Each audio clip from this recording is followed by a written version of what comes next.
Some people get told everything. Not because they ask the right questions, not because they're particularly warm or trustworthy or good at small talk. They get told everything because their brain is running a biological process that most people's brains never run during a conversation. That process has a name. It was mapped inside an fMRI scanner at Princeton University. And the people who trigger it, deliberately or by accident, have a structural information advantage over everyone else in the room. This video is about what that process is, why almost nobody teaches it correctly, and why the version of it you've probably heard of is missing the part that actually matters. The most counterintuitive piece of this, and I'm saving it for the end, is what happens to the person doing the listening. Because the research shows something nobody talks about. The listener's brain changes too, and not in a small way.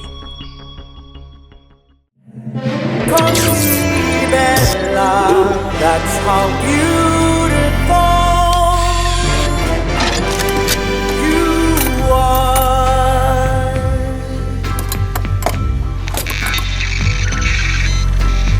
Come una giornata soleggiata.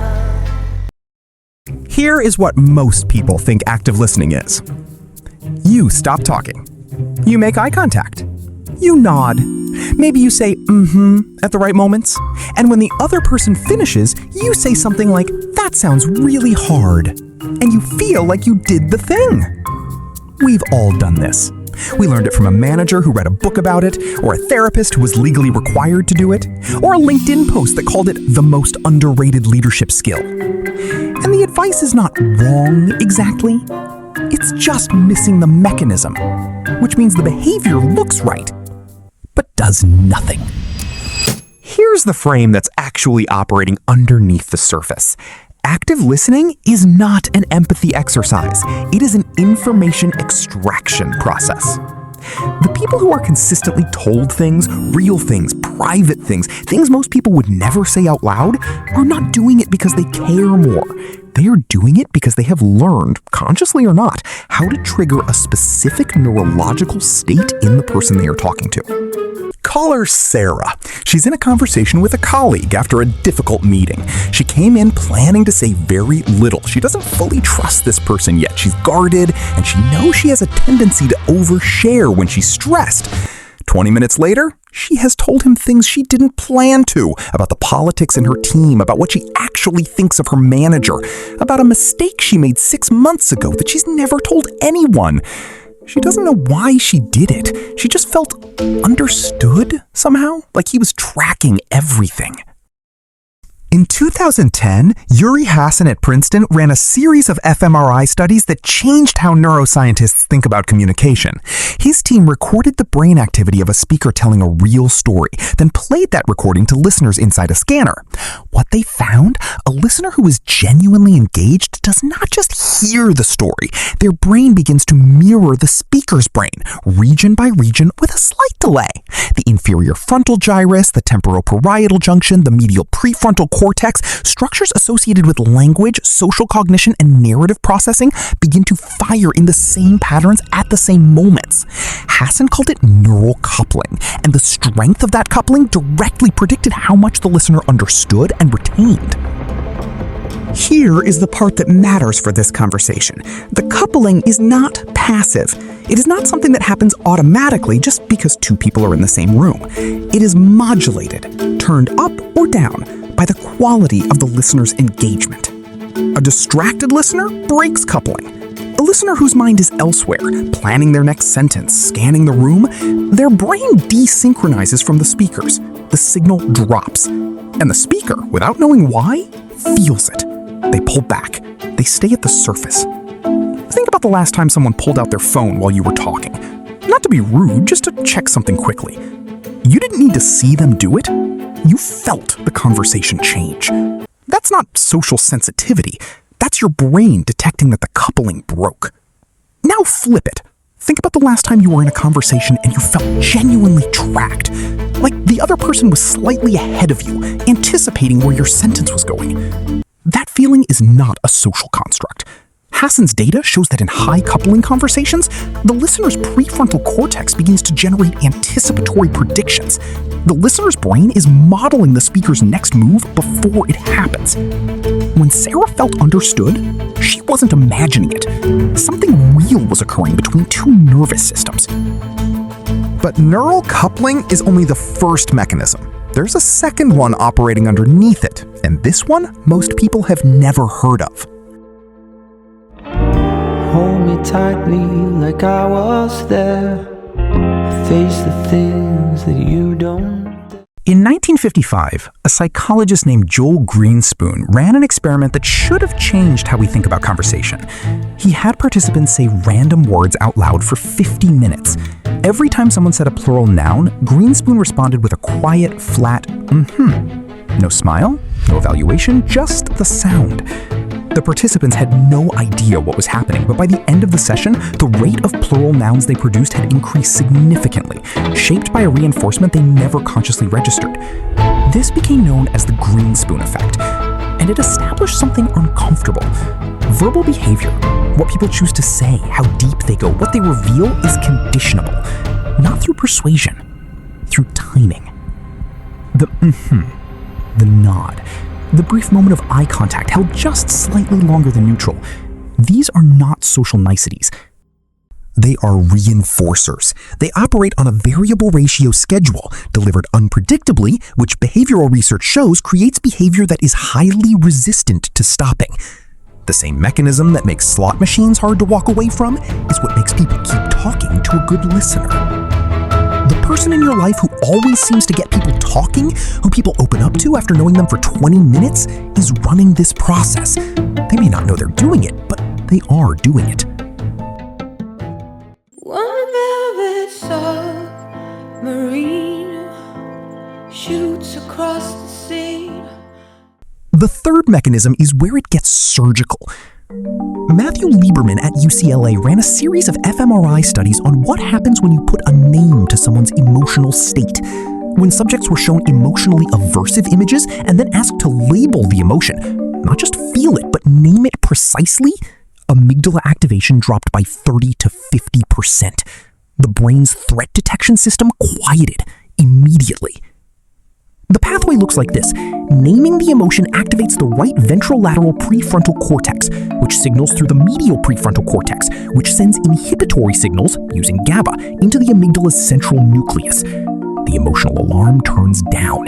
The person becomes more open, less defended, more willing to keep talking.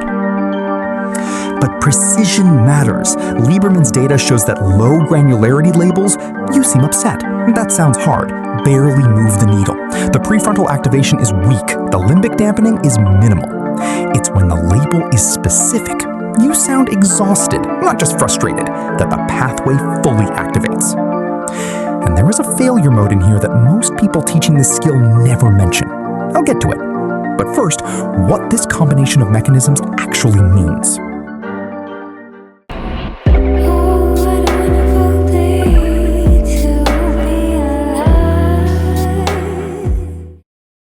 Three mechanisms: neural coupling, behavioral reinforcement, affect labeling, operating simultaneously below conscious awareness.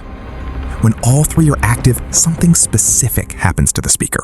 They stop performing their version of the story and start actually processing it. The narrative becomes less rehearsed. The details become more real. They go to places in the conversation they did not plan to go. This is not manipulation. It is the removal of the conditions that make people guard themselves. Most conversations are defended. People come in with a version of events they've already edited for the audience. What these three mechanisms do, when they are running correctly, is dissolve the edit. The speaker ends up saying what they actually think, which means the listener ends up knowing what is actually true. The information asymmetry in most relationships, professional, personal, social, is not created by intelligence. It is not created by status or charisma or charm. It is created by this, by the person who knows how to keep the three mechanisms running while everyone else is planning their next sentence. One concrete thing that follows from this, the single most valuable behavioral change is not adding more to what you do in a conversation. It is subtracting. Specifically, Stop filling silence. Research on therapeutic conversation shows that gaps of 10 to 20 seconds when the speaker goes quiet are moments of active internal processing. The speaker is not done, they are going deeper. The listener who fills that gap with a reflection, with a question, with even a soft interrupts a process that was working. The structural step is to wait longer than is comfortable. Let the silence do what it was already doing. Out there, look for that circling square. Here is the part that should make you mildly annoyed. Active listening has been a curriculum item in corporate training programs since the 1970s. It is in leadership books, communication workshops, MBA electives, and about 40,000 LinkedIn courses. Billions of dollars have been spent teaching it. And almost none of it covers neural coupling. None of it covers the Greenspoon Effect. Almost none of it distinguishes between low granularity and high granularity affect labeling, or explains why one works and one doesn't. What gets taught instead is the behavior. Make eye contact, nod, paraphrase, ask open-ended questions. The checklist, the performance. We sat through those trainings. We learned to nod at the right moments. We went back to our desks and practiced maintaining eye contact and saying, "What I'm hearing is," and wondered why it felt like we were doing an impression of someone empathetic rather than actually being present. Because the training was selling the output, not the process. And the output without the process is just theater. Here is the piece the curriculum always skips: the failure mode.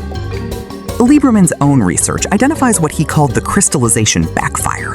If you label someone's emotion too early, before they have fully processed what they are feeling, the act of naming it freezes it. A raw, fluid emotional state hardens into a fixed cognitive structure, and once it's crystallized, it becomes significantly harder to shift. The person gets worse, not better, locked into a named state that wasn't fully formed yet. The research puts effect sizes on this. Naming an emotion before attempting to regulate it makes people feel measurably worse, with effect sizes of 0.41 in younger adults and 0.82 in older adults. The curriculum teaches you to label emotions early because it looks like empathy, because it signals attentiveness, because it checks the box. But the research says, wait, not that simple, Ferguso. There was also the parroting problem. Verbatim repetition, restating someone's exact words back to them, is not paraphrasing. It is acoustic mirroring. At a neurological level, the speaker's brain registers this as linguistically redundant and socially inauthentic. Coupling breaks. Trust erodes. The conversation closes. The industry teaches repeat what you heard. The mechanism requires translation, saying the same thing in different words, which signals genuine processing rather than mechanical echo. The people who get told everything are not following a checklist. They are, deliberately or accidentally, running a biological process that the checklist was a pale imitation of. And the gap between the imitation and the real thing is where most people get stuck.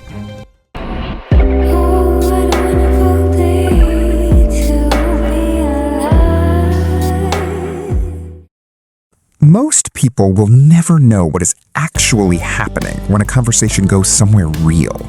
They will assume it's chemistry, or personality, or that some people are just wired that way. They are not wired that way. They are running a process. Neural coupling, behavioral reinforcement, precise affect labeling. 3 mechanisms operating below the surface of every conversation where someone feels genuinely understood. The people on the other side of that, the ones who are consistently told things, who walk away from conversations knowing more than they came in knowing, are not nicer. They are not more empathetic by nature. They have stumbled into or deliberately learned how to keep those 3 mechanisms running while everyone else is thinking about what to say next. Stop calling it a soft skill. Information is not soft. Of course, running these mechanisms requires something that most people are also getting wrong: the ability to actually sustain attention in a conversation without your mind drifting. That is a separate problem, and a different video.